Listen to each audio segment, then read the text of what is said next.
Delivery প্রতিষ্ঠান ডেলিভারোর বিরুদ্ধে কম payment দেওয়ার অভিযোগ উঠেছে।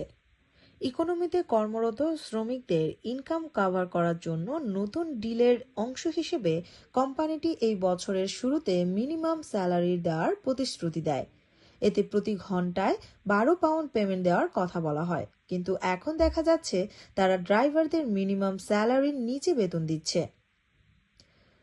এই প্রতিষ্ঠানে কর্মরত কর্মীদের বেতন এবং অন্যান্য সুবিধা নিয়ে কাজ করা রেডিও নামের অ্যাপ জানিয়েছে, গত 4 মাসে ডেলিভারুতে তারা 531টি ফুড অর্ডার বিশ্লেষণ করেছে।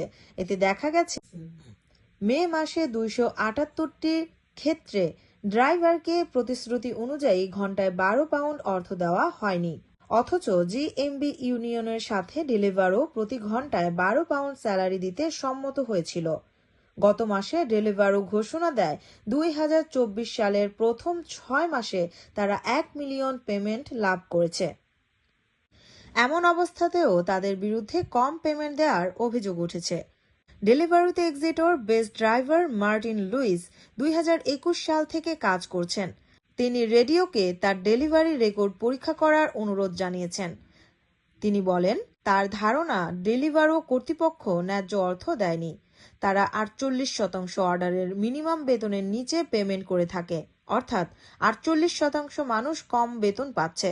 তাদের মতো শ্রমজীবী মানুষের প্রতি বড় বড় কোম্পানিগুলোর এমন অবিচার মেনে নেওয়া কঠিন। 39 বছর বয়সী উইলস আরও বলেন, ডেলিভারোর অ্যালগরিদম সঠিকভাবে কাজ করে না। এতে ওয়েটিং টাইম, ট্রাফিক এবং গ্রাহকের জন্য অপেক্ষার টাইম কাউন্ট করা হয় না। ড্রাইভাররা ন্যায্য পেমেন্ট থেকে বঞ্চিত হয়, তাই ডেলিভারোকে জবাবদিহিতার আওতায় আনতে হবে।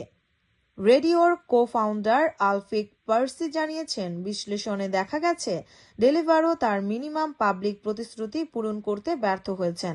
তারা এমন শত শত উদাহরণ খুঁজে পেয়েছেন যেখানে ন্যায্য বেতন দেওয়া হয়নি। এদিকে এইসব অভিযোগের বিষয়ে ডেলিভারোর একজন মুখপাত্র শতভাগ স্বচ্ছতা নিশ্চিত করে প্রতি ঘন্টায় 12 পাউন্ড পেমেন্ট দেওয়ার নিশ্চয়তা দিয়েছেন। এই পলিসি বাস্তবায়নের জন্য বছর শেষে অ্যাসেসমেন্ট করার ঘোষণাও দিয়েছেন তিনি।